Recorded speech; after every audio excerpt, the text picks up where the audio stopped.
SLT Mobitel Fiber, the fiber of the nation. SLT Mobitel Fiber, the fiber of the nation. නව ඩොමෙක්ස් පැල්ලම් සහ විසබීජ අවම කර දින 3ක් දක්වා ටොයිලට් එක ෆ්‍රෙෂ්ව තමයි ඩොමෙක්ස්.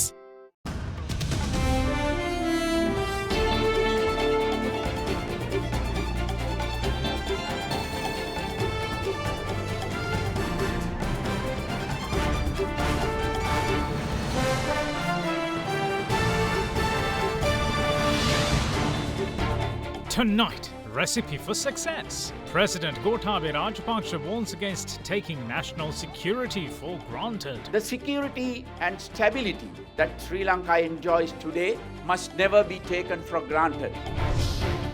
Cause and effect. The Bar Association warns that increasing deaths in police custody won't help Sri Lanka's human rights record and can only hurt its economy even more. No stone unturned. Pakistan's Premier delivers a firm assurance of justice for Priyanta Kumara to the Askiriya prelate. I came here especially to convey the message that he will take full action against all those culprits immediately, and the financial assistance will also be given immediately to the family. In the net, the Navy intercepts another load of Indian maritime poachers in the latest chapter of the encroachment saga. There were a fish catch also taken into custody along with the boat. This Sunday, the 19th of December, 2021. නවලක්ස් vitamin E සමගින් සඳමෙන් දිදුලන මුහුණක්.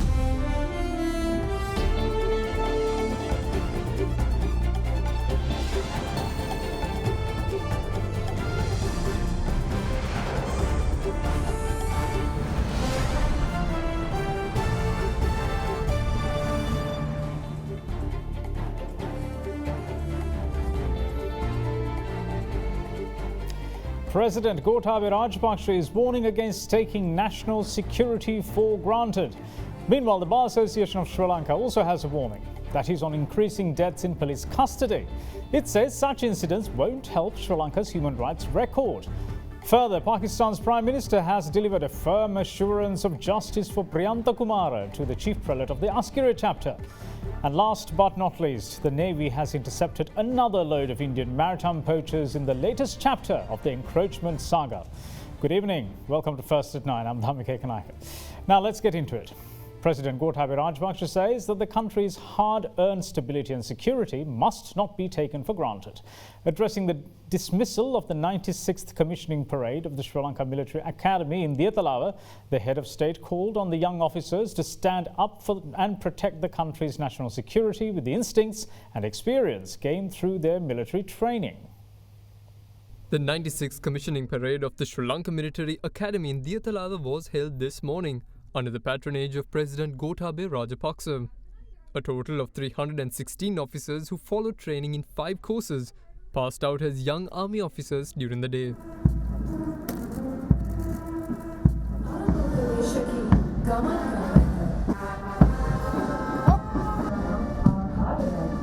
Discipline of the highest degree is one of the most important aspects in a military officer's life. Motivation helps people stay focused on their missions despite their setbacks, obstacles, and difficulties that arise from time to time. Throughout the war, which ended in 2009, the members of our military made countless sacrifices and underwent unspeakable hardships. They did so because they were all deeply committed to the mission at hand, which was to secure Sri Lanka's sovereignty in the face of separatism. This shared sense of mission was clearly communicated not only to the military but to the entire nation by then President Mahinda Rajapaksa and every senior official involved in the war effort, including myself as Defense Secretary. It is this shared sense of mission that ultimately enabled peace to return to Sri Lanka after a lapse of 30 years. The security and stability that Sri Lanka enjoys today must never be taken for granted. All of you have a responsibility to ensure that you work towards upholding national security by fulfilling the duties you are assigned to the best of your abilities. Even though the environment you inherit is a much more secure and stable one than we experience, you will nevertheless come across situations in which you are called upon to make critical decisions that will have significant consequences during your time in the military. In those instances, you must have the courage to trust your training, your instincts, and your experience and make those decisions without fear. Occasionally, you will make mistakes, even costly ones. Failures are a part of life, and you must not shy away from them. They are an invaluable part of your learning process, and you will gain a great deal from them. However, if you fear failure so much that you do not push yourself to take those bold decisions, you will fail anyway by being indecisive. Positive thinking, therefore, is crucially important. Optimism, self-belief, and confidence in yourself and those in your team will be at the heart of your success. President of the Bar Association of Sri Lanka, Salia Pires, who has been vocal on the issue of the deaths of suspects in police custody, took up the issue once more today at a seminar held for members of the legal fraternity and senior police officers. Pires took the opportunity to point out that Sri Lanka can ill afford to worsen an already shaky global perception on its human rights record by such extrajudicial killings of suspects whose human rights must be protected by the police. He also highlighted the economic cost of such actions, such as the country's GSP Plus concessions, that the European Union is currently reviewing. President of the Bar Association of Sri Lanka, President's Council Salia Pires, addressed members of the legal fraternity and the police today on the subject of a lawyer's place in a police station. During his address, Pires took up the issue of police custodial deaths, reminding the audience of the bigger picture and what the country could lose out on due to the negative impression given to the international community.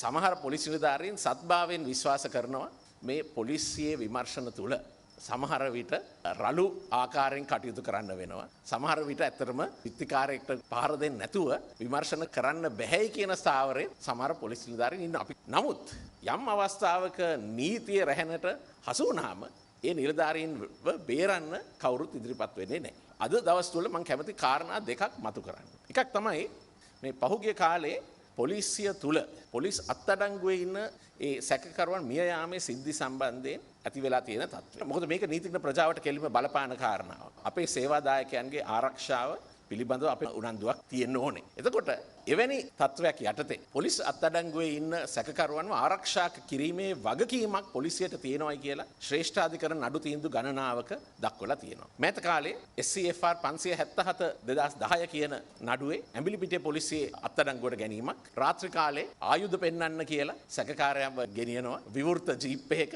මාංචු දාන්නේ නැතුව ඒ සැකකරුව එකපාරින්ම police නිලධාරියාගේ තුවක්කුව පැහැර ගන්න හදනවා කියලා කියනවා වෙඩි වැදෙනවා ඒ සැකකරුට ඒ සැකකරු මිය යනවා. අවුරුදු 10කට පස්සේ ශ්‍රේෂ්ඨාධිකරණය තීරණය කරනවා මේක වෙන්න බැරි සිද්ධියක්. මේක පිළිගන්න බෑ. පොලිස් නිලධාරීන්ට පෞද්ගලිකව තමුන්ගේ මුදලින් 2,50,000 ගානේ 4 දෙනෙක්ට නියම කරනවා ගෙවන්න. එතනදි තුරේ රාජ විනිසුරුතුමා කියනවා මේ duty to protect තමුන් බාරේ ඉන්න සැකකරුවන්ව ආරක්ෂා කරන්න පොලිස් නිලධාරීන් බැඳී ඉන්නවයි කියලා. මම මේ කාරණාව මුල් කරගන්නේ අපේ පැත්තෙන් අපේ යුතුයකමක් තියෙනවා. අපේ පෙනී ඉන්න සේවාදායකයන් ගේ ආරක්ෂාව තහවුරු කරන්න. මම මේ පණිවිඩේ දෙන්නේ පොලිස් අත්අඩංගුවේ ඉන්න සැකකරුවන්ගේ ආරක්ෂාව තහවුරු වෙන්නේ නැත්නම් ඒක අවසාන වශයෙන් මේ රටට ඇති වෙන ප්‍රශ්නයක්. දැනටමත් මේ රටේ මානව හිමිකම් පිළිබඳව විවිධ තැන්වල ප්‍රශ්න කරනවා. මේ රටට යුරෝපා සංගමයෙන් GSP+ ලබා දෙනවද නැද්ද කියන තීරණය ඊළඟ මාස කිහිපය තුළ ලබා ගන්න. මේ සම්බන්ධයෙන් ත්‍රස්තවාදී වැළැක්වීමේ පනත සංශෝධන ගැන රජය ශ්‍රී ලංකා නීතිඥ සංගමයෙන්ුත් මත විමසලා තියෙනවා කොහොමද මේක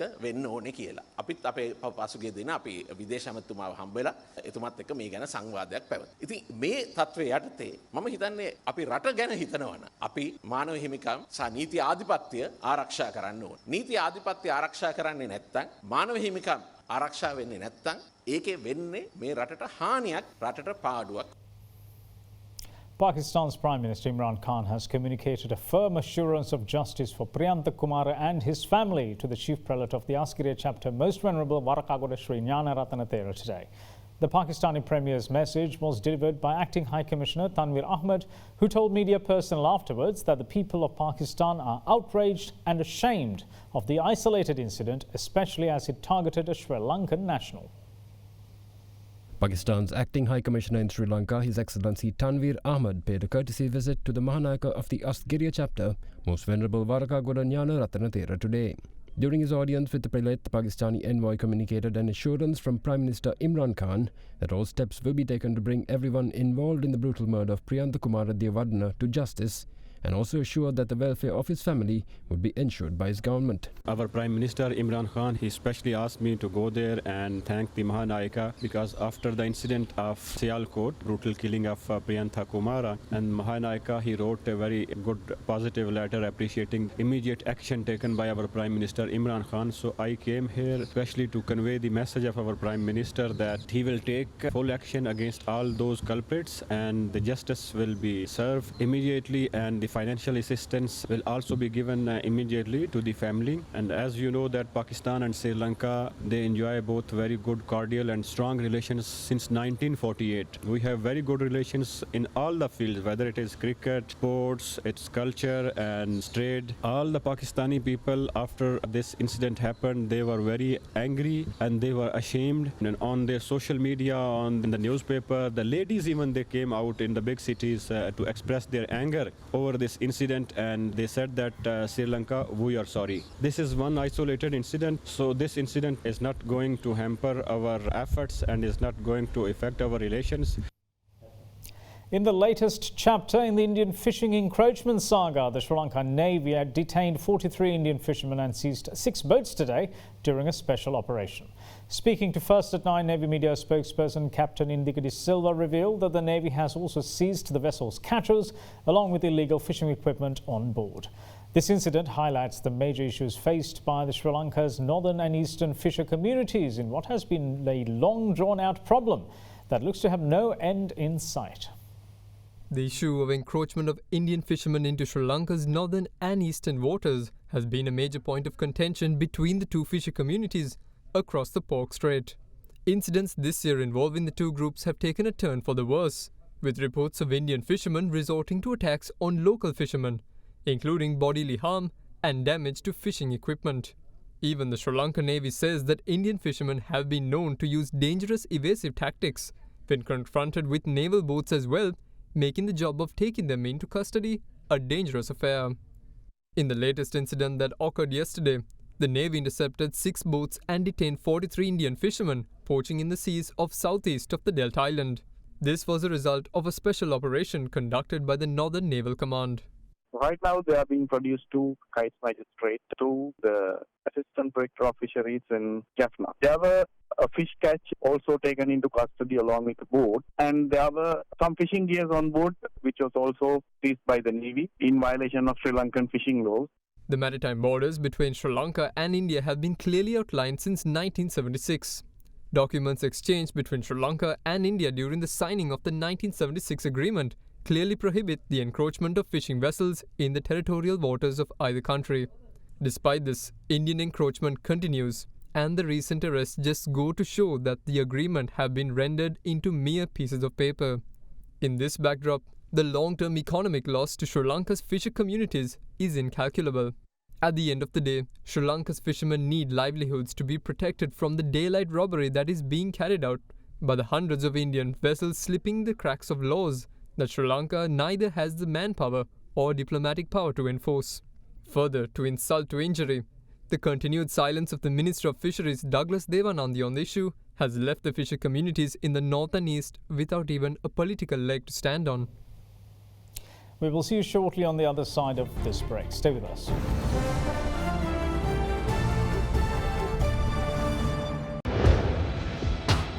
Big 3.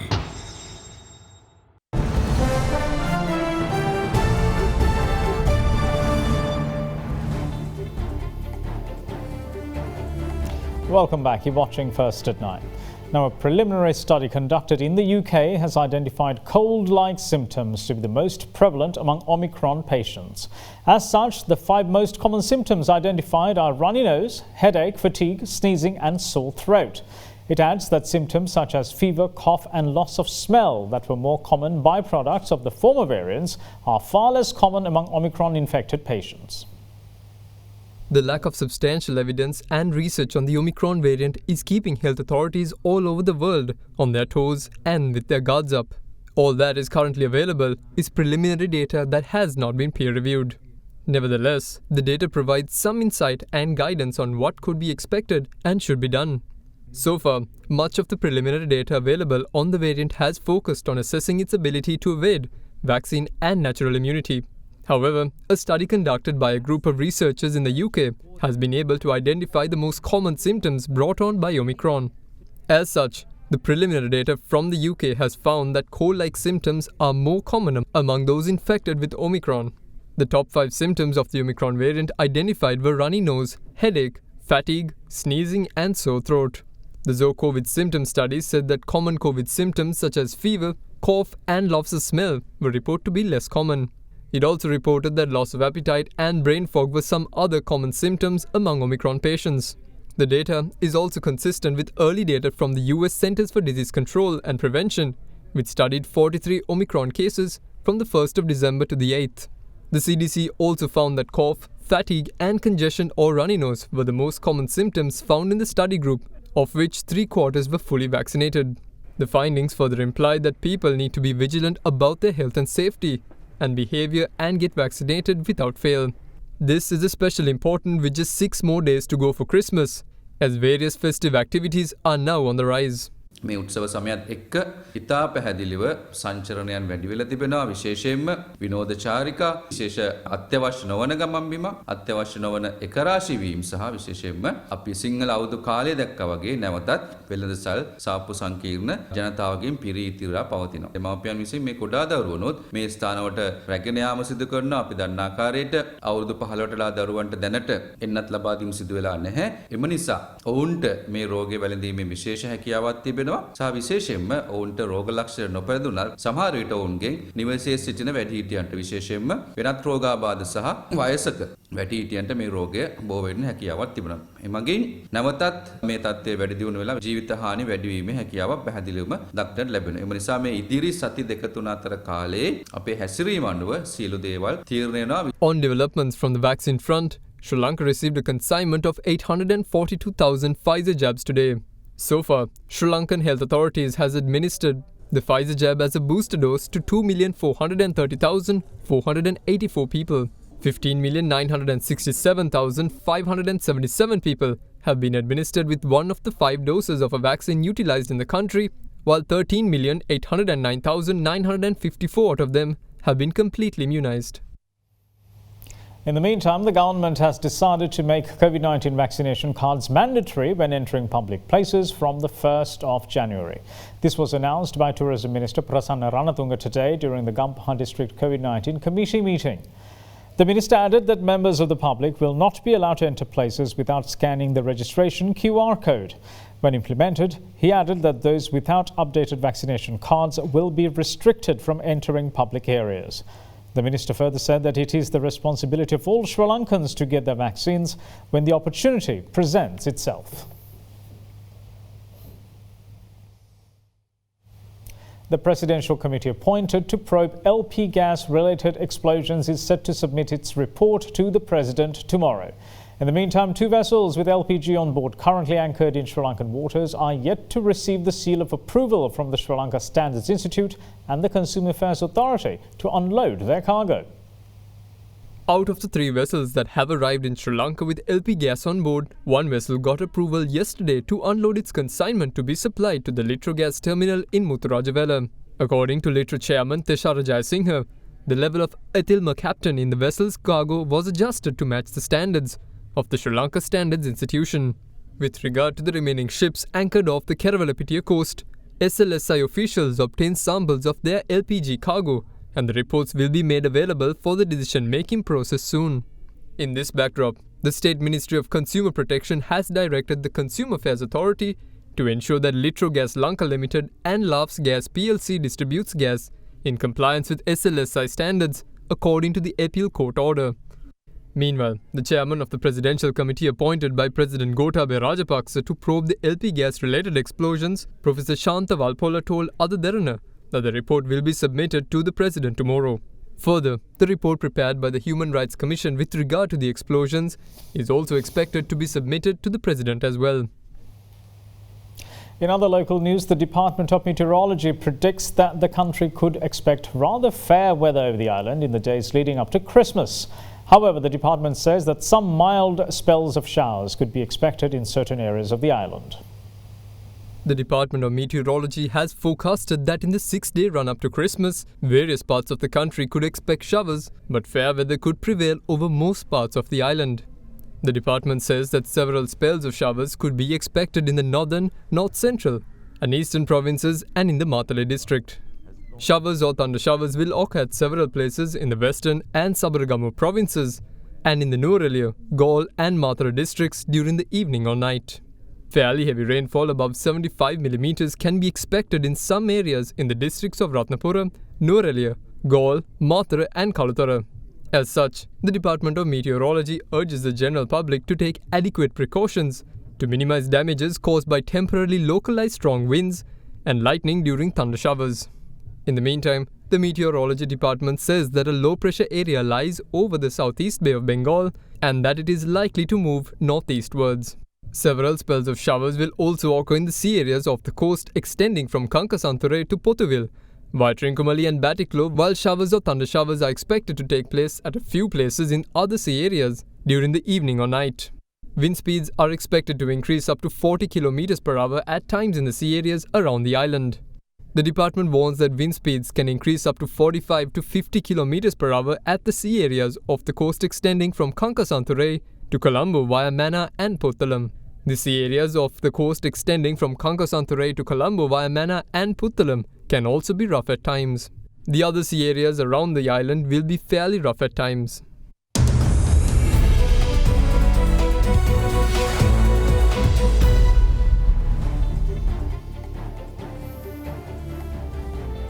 Welcome back. This is First at 9. Now, market analysts expect high retail interest in several counters, including the construction sector, during the fresh week of trading that will commence from tomorrow. The all-share price index last Friday gained 74.79 points to end at 11,753.44, while the S&P SL20 index of more liquid stocks gained by 41.38 points to 4,253.67 to the week's close. Now with that, here's Hiruni Pereira to tell us what we can expect at the Colombo Bourse during the week ahead. Last week, also we saw a healthy run in the market, mainly driven by high turnover in some of the sectors like diversified financials, capital goods and transportation sector, etc. Next week also, we can expect some retail interest, mainly on certain counters, especially in the construction sector and exported-oriented counters, which might push the index further. We feel same momentum may continue in the next week also on selected counters as well.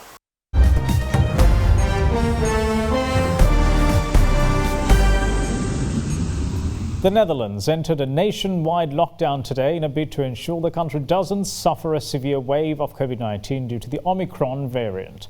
Meanwhile, protests were carried out in Britain, opposing restrictions that had been imposed to close the lid on rising Omicron cases in the country. Police clashed with a group of protesters opposed to the latest COVID-19 restrictions near Downing Street yesterday.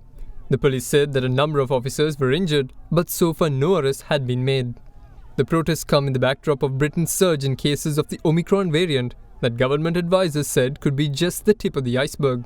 The number of Omicron cases recorded across the country hit almost 25,000, up by more than 10,000 cases from 24 hours earlier. 7 people believed to have had the Omicron variant succumb to it last Thursday. Hospital admissions thought to have the variant increased to 85 from 65. The government's scientific advisory group for emergencies said that it was almost certain that hundreds of thousands of people were being infected with the variant every day and were not being picked up in the figures. Meanwhile, Dutch citizens hit the shops yesterday as they prepared for a Christmas lockdown that is expected to close all but essential stores from today. Authorities said that they were extremely worried about the Omicron variant of COVID-19. Multiple authorities in the port city of Rotterdam urged shoppers via Twitter to stay at home because the city centre was too busy. Dutch Prime Minister Mark Rutte said that Omicron could become the dominant variant in the Netherlands by January. The feared new wave of Omicron infections would further burden the country's strand healthcare system which is already postponing most routine care and cancelling all but urgent operations in order to cope with COVID-19 patients. And that's it from all of us here at First at 9. Thanks for watching. Bye-bye.